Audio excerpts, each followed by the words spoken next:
We worked in Hollywood for almost 10 years. Because a lot of people thought we were crazy. We kind of kept thinking, are we crazy? And it's like, I don't know, like, why don't we just try it and see what happens? Sure. Is there anything that you miss about that old lifestyle? No. Not at all. Nobody is happy here. We're all supposed to be like playing pretend and like this should be fun. And what does being a digital nomad mean to you?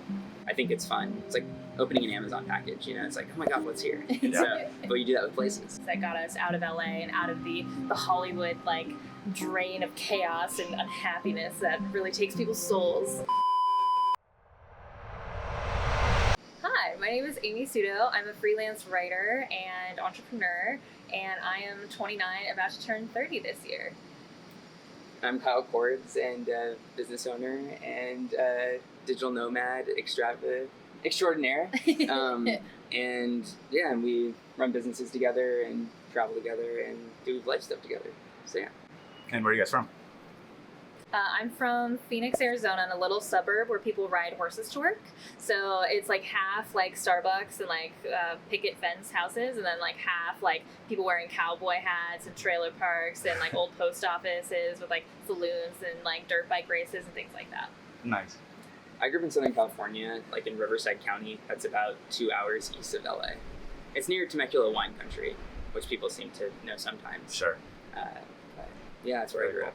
And how do you guys know each other? We worked in Hollywood for almost 10 years, and one of our friends set us up on networking drinks. And like good Hollywood people, we networked and we were friends for like 5 years. And then we started dating like 3 years ago? 3 years ago when we started traveling the world. So our digital nomad journey also coincided with the pandemic and deciding to date each other. So it all kind of like happened around the same time. Yeah, what she said. Yeah. All at once. Very cool. So now you guys traveled around together. You're both digital nomads and also in a relationship. How was that? It's great. I think it's kind of neat. Like I feel like we've had such a unique journey that I feel really grateful for. And I think that one of the interesting things when you're travel partners and also business partners and also like dating and like all of these different identities is like trying to make sure that everything feels in balance and in harmony. And when like one thing's out of balance, like if our work life is really stressful, it affects everything else. So it's like trying to figure out the balance between all the worlds and like each other. And so I think we've become really good communicators because of that. And I think that like it's also really cool that we get to like travel the world together. And it's really neat that we get to like just kind of go through our bucket list of like, wouldn't it be cool if we like spent like cherry blossom season in Kyoto this spring? Let's do it. And so it's like it kind of adds like a level of adventure to life that I think is like kind of unique. Yeah, and it's cost effective. It's often cheaper to just live in the world than it is to like be fixed in one location, especially in the States in a major city. So yeah, LA was expensive. It's very expensive. Yeah, but no, Amy kind of kicked us off on this journey in 2020. We were kind of inside for most of the half of 2020, and then we were kind of trying to figure out what to do because a lot of our friends were like depressed and like stuck in a studio apartment, and Amy was like, I don't think this is going away anytime soon, so why don't we just like try to book some of these Airbnbs that are severely discounted right now, and we could stay in some sweet places and kind of just like hang out and take advantage of the moment. And I think like that's something that I admire about Amy. She kind of just like was like, why not? Like, why don't we just do it? What are we doing here? You know? And so we kind of like let the genie out of the bottle, and we haven't put it back in ever since. Wow.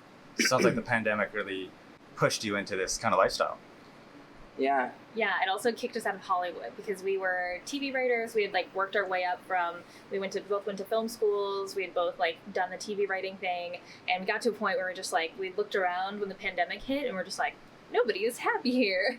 We're all supposed to be like playing pretend and like this should be fun. Right. And like everyone is like miserable and having this existential crisis. And I'm just like, I look at all of like my bosses who I really like admired, and they didn't seem like the most thrilled. And I'm like, do I want their lives? And I'm like, I don't think so. I think I want to travel, and that is not conducive to being in a writer's room in Los Angeles. And so I think all of that kind of combined, because I had done some solo trips in Europe, and Kyle had done a bunch of international trips too with some friends, like leading up to the pandemic. So we'd gotten a taste of like what it was like to be out in the world. And leading up to the pandemic, I had also built a business as a memoir ghostwriter, and kind of realizing that I could work remotely and travel was something that kind of kicked us off in starting our businesses together and working together on a lot of different projects that got us out of LA and out of the Hollywood like drain of chaos and unhappiness that really takes people's souls. Sure. Is there anything that you miss about that old lifestyle? No. Not at all. No. There's some good people, and Great people. I think like Yeah. I think like that's like one of the perks that I think that we've supplemented with like groups like Wi-Fi Tribe has been community, because we were traveling for essentially like a year by ourselves. It was just Amy and I, and it was like trying to plug into groups in different places, but it just felt like it was never a long enough period of time to actually like really bond with people, and so it just felt like they were kind of just, you know, they were like failures to launch of friendships kind of, and so we found that like kind of going somewhere for a month and having a fixed period of time and being able to like have boring moments together, or crazy moments together, like bake cookies together. Like when you have kind of more of your everyday life with people, I think that's actually what bonds you rather than just like a crazy like one night with somebody. And so I think like it's that proximity that I think that has really helped us, because this is our 6th trip with the group. And so we've just been, I don't know, trying to replicate what we had in Hollywood and do that with just people in the world. So it's kind of fun whenever we go somewhere, because it's kind of like unwrapping a new place and be like, oh my God, Gunner's here, or like whatever. And so I think it's fun. It's like opening an Amazon package, you know, it's like, oh my God, what's here? And so, but you do that with places. Yeah. So I did want to touch on, you guys mentioned being in a relationship and traveling all the time, having to create space and having to create that balance. Is there anything that you found in particular that helps you strike that balance while you're always together? Or maybe you're not, but while you're on the road together and working together?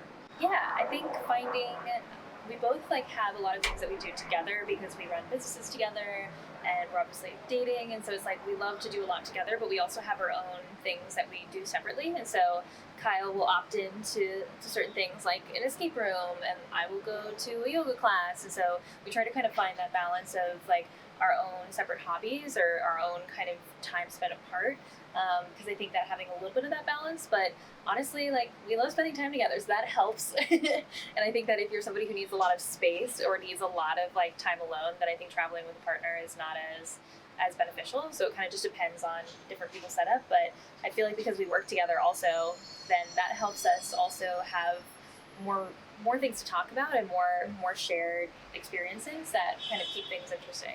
Yeah, I think like by having a constantly different hats that we're wearing in each other's lives is like kind of interesting, because like in the morning it's more about like work and doing whatever, and then probably in the later afternoon it's more about us like unwinding or talking about stuff, or we like spend time apart, or we go to the gym. Like, you know, we don't really go to the gym together, and so I've been going in the morning, she goes in the afternoon, so we kind of like allow each other to have space to ourselves, because I do think like alone time is as good as, or as important as together time. And so I think striking that balance is really important. But we kind of led up into it because we were traveling together before we were dating, so we were already living with each other for like 6 months before we started dating. And I think like that's something that I think we see that particularly affects travelers in general, is because you'll meet somebody and like you're hanging out, and then you're like together for a couple weeks, and you're like, oh, we should go here together, and then you're living with them for a month, and so it kind of goes from just like casual dating to like living with somebody, and that could like put a lot of pressure on some dynamics, and I can see it kind of like a lot fail in that process. That, you know, maybe if they were somewhere else and had more time and had more like of their zone to grow into each other, they could like do that. But I do see that there's like an added sort of like leap to going from just like casually dating to then living with each other. Sure. I find it's also very polarizing too. Like if it's going to work, it'll work quicker. If it's not going to work, it'll fail way quicker, right? Yeah. Which is just the nature of traveling with people. So how long have you been digital nomads, and what does being a digital nomad mean to you? We're going on year 4 of being digital nomads.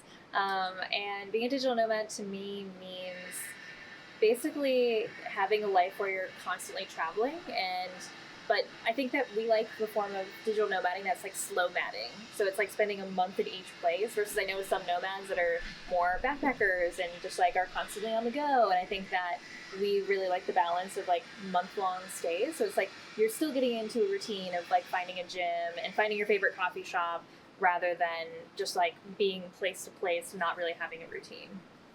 Yeah, I think a month is like also just like a really good chunk of time, because you can like have a month membership somewhere. You can like buy stuff that like you can use over the course of a month. Like as opposed to when you're somewhere for like 5 weeks or like 5 days, you're just not really getting into the flow of things. You're kind of just like going and probably on a heavy itinerary, and then you're just gone. And I think like you should be bored in the places that you're in, especially if you're doing this full time, because if you don't have like boredom, like alone time where you just stay in and watch Netflix all day, then I think sometimes that can like rob you of like deep rest time, and I think that we see that with a lot of people is that they just go like full on, especially with people we see that like are doing this for their first time or it's their first chapter or traveling for a month, is that it's like they just like are on a vacation for 4 weeks straight, and that's like something that we don't do, because some people are just like, how have you done 6 chapters in the past like 7 months? And we're like, well, we don't say yes to everything. Yeah. And so we kind of try to take it easy and I don't know, kind of listen to ourselves and have JOMO, which is a joy of missing out on things. I like and that. I think that's just as important as the things you know participate in. Yeah. Yeah. I like that a lot. I'm a big FOMO guy myself, so I'm going to start using that JOMO. Yeah. Switch it around. That's awesome. And what do you do for a living to sustain this lifestyle? Yeah, so we're entrepreneurs, so we run businesses together. We have a memoir ghostwriting business, so we ghostwrite memoirs and edit books for entrepreneurs and other cool, inspiring people. And then Kyle and I are also building a tech app, and I'm helping with the marketing of that. And Kyle's been building that for the last few years, and it's super cool. It's really neat. Almost there. Yeah. But we've had other businesses also. It's been just like a constant journey of like, we should try podcasts. Don't try podcasts. We should try like a copywriting agency. Like, agencies are super tough. And maybe we should try a content like education company.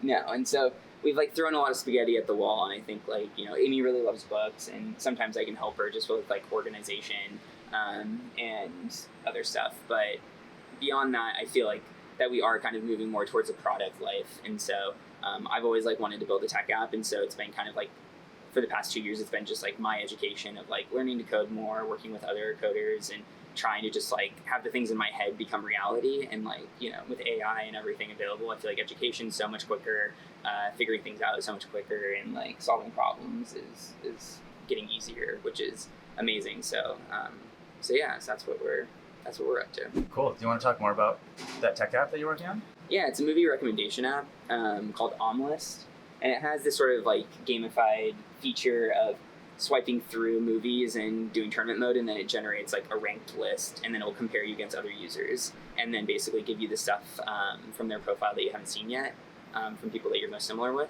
And so I think that we just spend so much time in just like deliberation mode, like getting a camera, like you were talking about, like I'm sure you spent hours looking at that. And so I want to cut down the time that we take from deliberating, and basically be able to curate kind of people that are similar to us, whether it's from like the movies we like to the food we like. And I think that it'd be cooler to like never make an uninformed decision again, and how much faster, if we could just make a decision, could we just live the life and enjoy it. And because most people spend 20 minutes a day scrolling on Netflix figuring out what to watch. Sure. And that by the end of the year is a whole week of your life. Yeah. And so it's like, and that's just with Netflix. And so if I could like be in like the time is a luxury game and give you back at least a month of your life, like that's what I'm going for. Amazing. I like that. Yeah. I think especially in this day and age where we have so much option, so much choice, where we could watch thousands of movies at the second, and it's so hard to choose, okay, what's the best one I want to watch right now? Right? Yeah. So I think that's very cool. Yeah, Best of luck on that. That's Thanks. very cool. Where are you in the stage of that right now? We're basically connecting endpoints to the UI, so we're essentially just like seeing how that operates, and then we're like squashing some bugs. But ideally, the beta is going to be like ready for people to actually mess around with in like a week or two. Wow. Which is like crazy because it's been such a long journey. Amazing. But so I'm excited for people to finally get there, and for me to just look at the database and just see like all of the stuff populate. Like I'm gonna go nuts over that. That's gonna be cool. Very cool. Well, keep me updated on that. I would love to try it out. Of course. So how many years of experience have you guys had in this business, and then for your ghostwriting? I've been ghostwriting memoirs for the past 8 years, so it's been a journey that I was also doing in Hollywood that I was really finding a lot of value from, that I was kind of realizing when I was in Hollywood that the people that were like paying me the most for my words, most excited to work with me, were people outside of the industry, and people who wanted their life story told, or wanted to like tell, like clear their name, or like help other people through a book. And that was just really exciting for me. So when I got really deep into that, my clients started flying me out to go visit them and interview them for their books. And after that started happening, I looked at like around in Hollywood, and I'm like, I'm like, my whole calling calling, I feel like, is in the world of books, not in TV anymore. And so that was also kind of partially what kind of jumped us into really diving into our own businesses during the pandemic. But we've both been writers for a really long time, and we've been both kind of like working on different businesses, throwing things at the wall for like probably since the pandemic. So as a digital nomad, what does a typical day look like for you, if you have one? Or maybe what would an ideal day look like? I think, or for example, I think today is a pretty typical day. Kyle goes to the gym and works out. I wake up at the crack of dawn to go to 9 a.m. coffee shop time because nothing is open earlier than 9 here in Buenos Aires, which is actually pretty great. And then I go to a coffee shop, and when Kyle's working out, I'm going through emails and just kind of like catching up on like writing my newsletter because I have a Substack, and working on some client stuff. And then Kyle will usually come join me and we'll get breakfast, and then we'll like co-work together for a few hours. And then after that, we'll go and get lunch somewhere. I'll go to the gym. Kyle will do some more work. And then we're usually done with work around like 3 or 4. We do like work like almost every day, but to various extents, but we try to not work too much in a day because I feel like after 4 hours, our brains start to fry. And then in the evenings, we go and get dinner and hang out with people and explore the city. And so, yeah, it just kind of is all a little bit modular, but we try to get like 2 deep work sessions a day, and then we try to work out every single day too. Anything to add to that, Kyle? She nailed it? I think she knows my schedule. Yeah. Yeah. And that leads to my next question. How many hours would you say you work a week on average? I feel like on average we work like... What, 7 times 4? 5? 28 hours a week, 28, 30. It all kind of just depends on what we're working on. So, yeah. Cool. Yeah. Because there's also kind of like, there's like deep work time and there's also kind of like dumb work time, which is just like, oh, I'm going to like, send this document to our accountant or like stuff like that. Like there's sort of like low brain tasks. And so we try to like kind of front load the more deeper brain stuff, like whatever our highest like sort of blocks are for that day, I think is like what we try to tackle like as soon as like we have energy, or it's the first time that we sit down, we do that. So Amy does that in the morning, and then when I do it after we meet up after I'm done working out, then I'll do that. I find it's easier just to go head on into that, and then just like do whatever throughout the day after that. Sure. Yeah, I feel like it's hard to track the actual hours that you work when everything kind of revolves around it and you're not clocking time. Yeah. Right? It just kind of depends on a weekly basis. Sure. Definitely. How much does it cost you monthly to live this lifestyle? Well, I just did a whole breakdown on my YouTube channel, Shameless plug. Yeah, she did. About how much we spent last year, breaking down every month for just flights and accommodations. And just like what I think is crazy is that just the average cost of a 1-bedroom apartment in Los Angeles is $30,000 annually. And that's pretty low. We know most of our friends are paying way more than that. And especially if you live alone, like to get a nice place in an area that you want to be in, it's like you're spending like 30, 40, sometimes $50K on an apartment. For my half of travel costs for last year, and we are not budget travelers. We stayed in some really nice places. We went to Disneyland for an entire week and stayed in a resort. We had some moments last year of like really nice places. I spent around $25,000 on flights and accommodations, and that includes first class flights, all of our Wi-Fi tribe chapters, really like nice like resort time and like vacation moments. So it's like that is way cheaper than what I was spending in LA on a place to live, a car insurance, car maintenance, utilities, internet, Wi-Fi, and we have so much more time here. And like we stayed in this like really cool like 1-bedroom like lakeside condo in Bariloche for like super affordably. We stayed in New York for like a month and a half, like in Manhattan last year. Like we definitely were like not traveling budget friendly last year, but we spent much less than we would have spent if we were living full time in a major city. So I think that when people think digital nomads are like either spending a ton of money or are backpackers living in hostels, like there's some in between for remote professionals who are like still spending a good amount of money that they would have spent on rent, but being able to see the world and be beautiful places. Absolutely. I mean, $25,000 is less than just my rent was back in Seattle. Yeah. So, do you spend about the same, Kyle? Yeah, we pretty much split most costs. I think that's the other perk of having like a partner that you travel with is that you can like sleep in one bed. And so like, so immediately if you like wherever you're traveling, if you had a partner, you could just like divide all your stuff in half. like it's pretty nice, especially when we go out to eat. We pretty much split whatever we're going to eat because they usually give enough food for us to just split. And so yeah, so I think it's like really useful is that we kind of have like the partner subsidy wherever we go, because also I think it comes down to like decision making also, where it's like Amy would be like, oh, I found like these great flights and I think this is how we should get to Buenos Aires, and I'm like, okay, cool, like just book it. As opposed to like if we're both having to separately decide every step, we can kind of lean on each other based on our decision making for travel planning. And so that's also something that's huge, because like as much as you can sort of group decision making, then it allows you to make decisions elsewhere. So by us being together, it's like usually cheaper, easier, and less brain power. Sure. And so yeah, highly recommend it. And then having a business together is also a whole nother like level, because we talk about business a lot at dinner, and so that's a business expense, and There you so we try to figure it out. Yeah. Yeah. Do you find that you ever get the drawback of that, where you can't agree on the flight, or you can't agree on what to eat?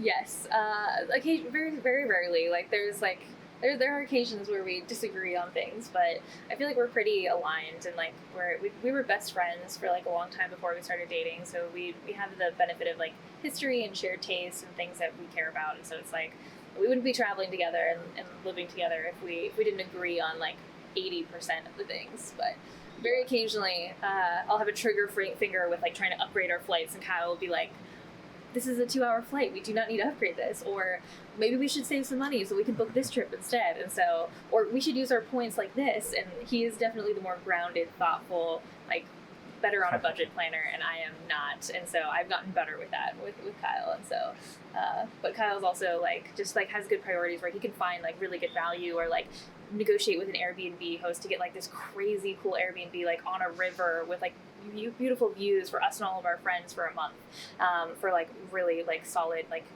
pretty affordable costs. So I feel like Kyle's like really good at like finding like hidden gems. Awesome. And if you don't mind sharing, how much do you bring in a month on average living this lifestyle?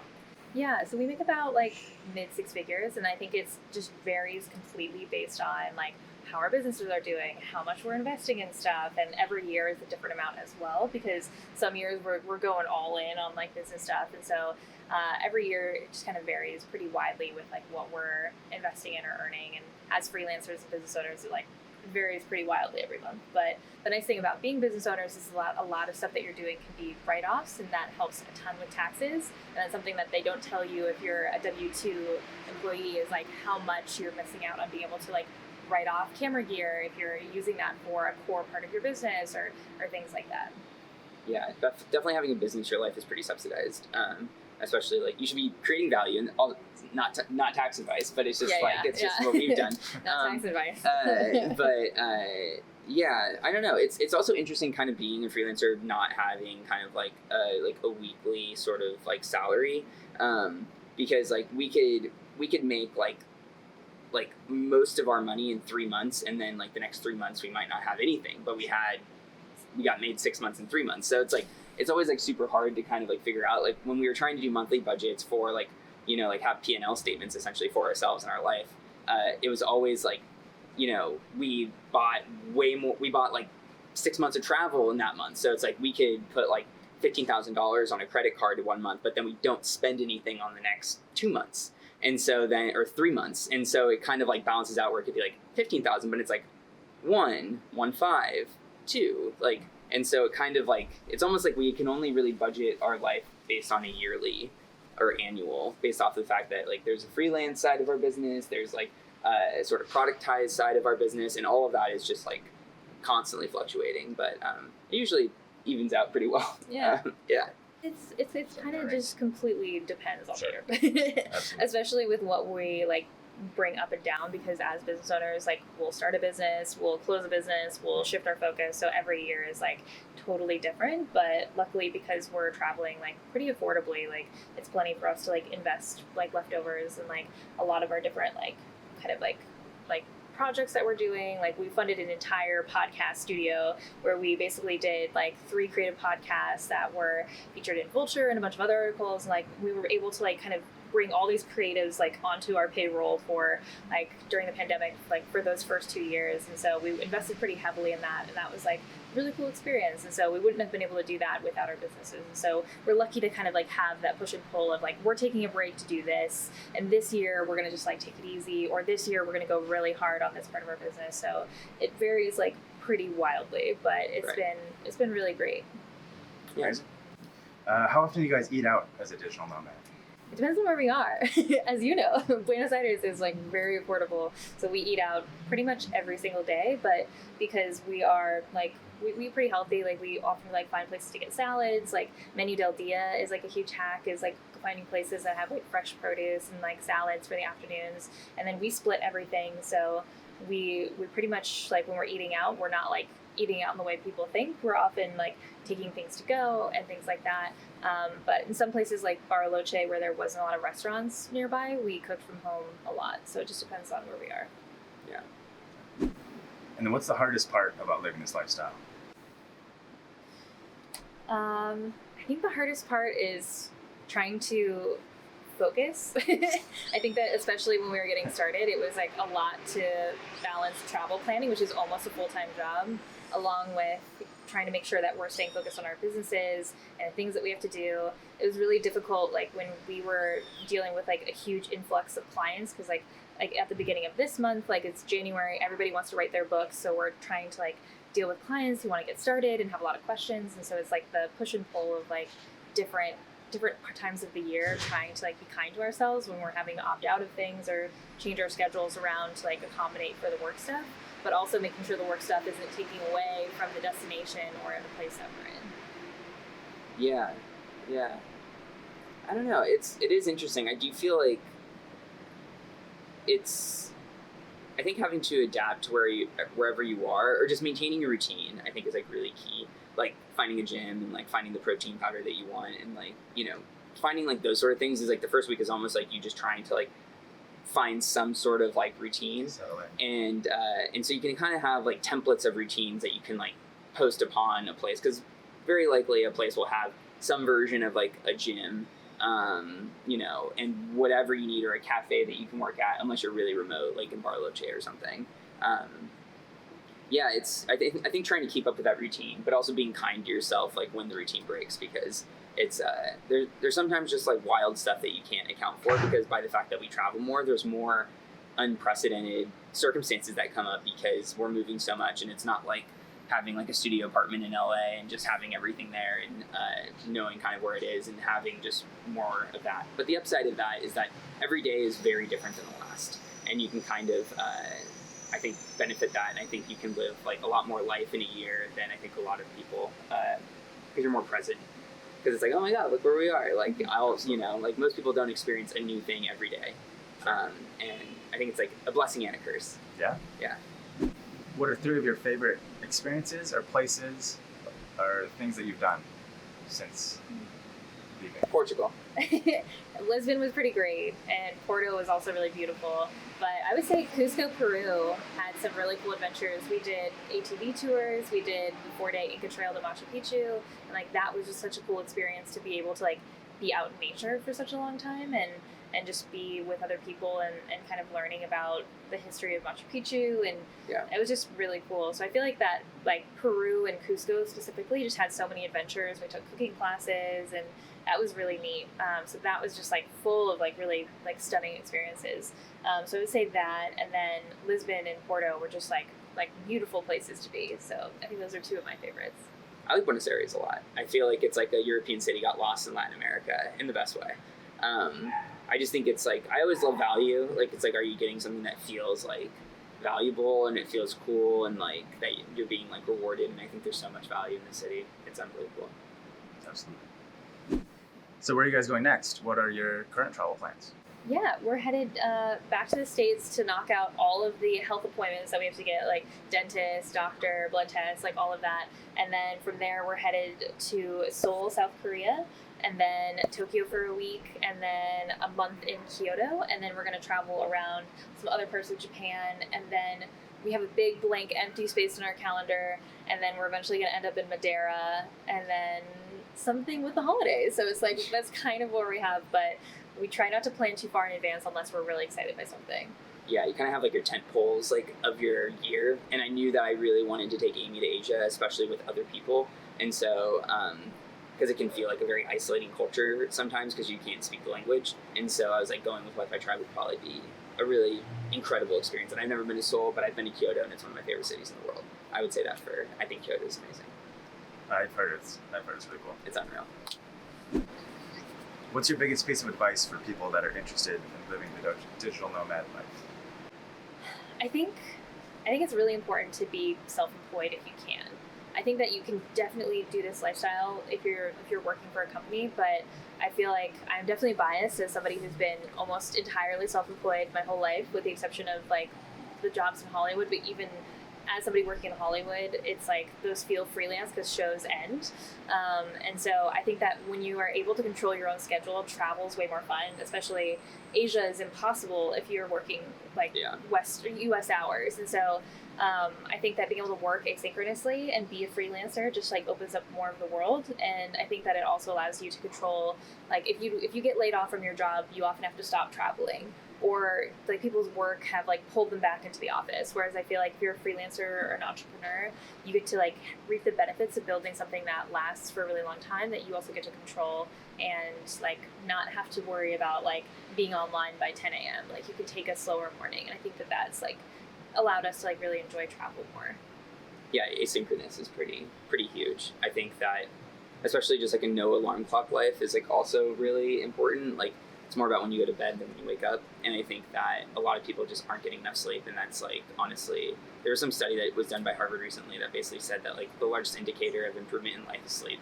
And that's the thing that like most people aren't getting enough of, and it can immediately change your life like in a week. But yeah, I'm curious to meet the brave souls that are going to be like working at 2 a.m. in Seoul and Japan, because I know they'll be there, and we'll cheer them on. Anything else you guys want to add or share? I don't know. It's a totally attainable life, and I think I think a lot of people, what we realized when we were first doing this, a lot of people thought we were crazy, and I think like we kind of kept thinking, are we crazy? And it's like, I don't know, like why don't we just try it and see what happens? And we just like kept trying it, and we got better and better. And I realized that like with a lot of people that like were kind of saying that they couldn't do it, or they felt like they couldn't do this for whatever reason, Amy and I would try to like break down the problems with them. And I realized that we spent a lot of time expending energy on people that said that they wanted something, but like really didn't want to. And I guess like we were constantly trying to convince people or explain something to somebody that they were already convinced to misunderstand. Because I think like immediately, if you feel that your life is a certain way, like, and you could have this, why haven't you yet? There must be some external thing keeping you from it. And so it's like, and you would sooner believe that than you've been like, optionally choosing to just be stuck in one place and not see the world. And I think that this is so accessible for everybody. Like it's cheaper than living in LA or any major city in America. And I think that it's like so valuable. If it's like what you want, you can go for it. But also the thing with traveling is now we're around people that this isn't crazy, because you're here too. And so we kind of found like our other, like, our community of like rebels, I guess, like in some way, that are like outside of the normal sort of function of like the daily life in America. And I think it's so cool to meet all you guys. And yeah, I just think this has been great. So thank you for having us. Yeah. Anything you wanted to add to that, Amy? I guess the one last thing is that I think that I love what you're doing with the content creation, creating YouTube, and I think that if everyone can create their own channel of the things that they're interested in, whether it's about travel or a blog or a Substack. I'm big on Substack right now. It's the thing that I'm talking about to everybody, because I think if there's a way that you can share your thoughts with the world and like have a channel of the things that you're thinking on when you're exploring, you're not only going to have like a beautiful travel diary, like kind of chronicling everything you've been through, but you also might kind of like inspire other people to do something similar, and also have a different channel to kind of share the things that you're working on, whether it's your business or a book or whatever. And so I think it's important to like to do things publicly and to share your travels publicly and to build things in front of people. Because I think if you're just like sitting alone by yourself in like a small like studio apartment in a major city, like you're not opening yourself up to the world. And if you're traveling, like that's a great like way to kind of like channel like what you're seeing and experiencing with other people and share what you're learning. And I think that that's such a gift to give to the world. Amazing. That's beautiful. Yeah. That's the whole thought process that I had, that even if no one ever sees this video or any of the videos I make, at least I have a cool document of all the cool adventures I've been on for myself, right? Yeah. And even better if someone else sees it and goes, I want to do that too, right? Totally. So where can people find you or support what you're doing? Anything you want to promote? Shameless plug away. I know you guys have a lot. Yeah, I have a bunch of social media and YouTube channel and TikTok at my last name, Pseudoscience, so SUTO Science, and then a blog at amystudio.com with all the links. Yeah. And I'm at Kyle Cords, and my app is Omlist, so omlist.io. And so ideally, people will be able to start using that in a couple weeks, and I'm looking forward to that. But yeah. Amazing. Well, this has been very enjoyable. I appreciate your time. Thanks. Thank man. you guys Thanks so much. for having us. Yeah, likewise. My pleasure.